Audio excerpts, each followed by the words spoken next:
Yan, so magandang araw po sa atin mga ka-HB. So nandito na naman po tayo para maghatid po ng impormasyon tungkol po dito sa ating Hollow Black Sand. So kung bago pa lang po dito sa ating channel, please like and subscribe po para naman po ma-inspire tayo na mas gumawa pa ng mas maraming content.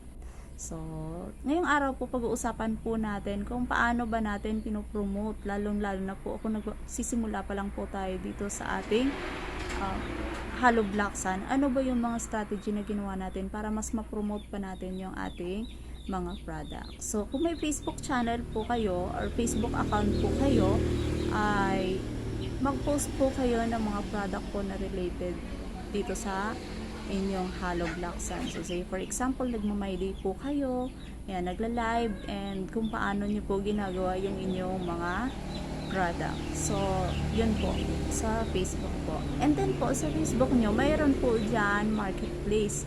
So, sa marketplace po, pwede po kayo mag-upload ng inyong mga products. So, isa po yung online store po na kung saan po pwede kayong magbenta online ng inyong product. So, basta po ilagay nyo lang po yung address po ninyo para po ang mas makakita po yung mga malalapit na lugar po.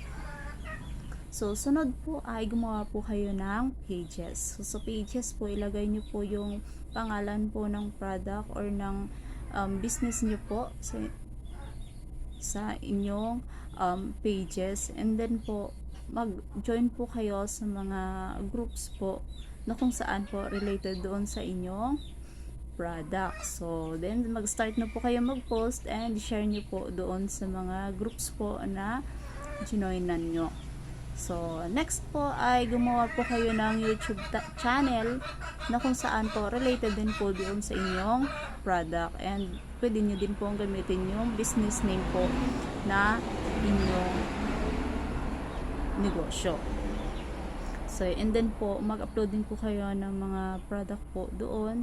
Mag-live po kayo, mag-upload po kayo ng mga videos na related po doon, and i-discuss nyo din po kung bakit po kailangan nilang bumili ng inyong product. So, yan po yung mga online platform po na pwede nating gamitin para po mas ma-promote po natin yung ating Hollow Black Sand. So, yun lang po at maraming po salamat.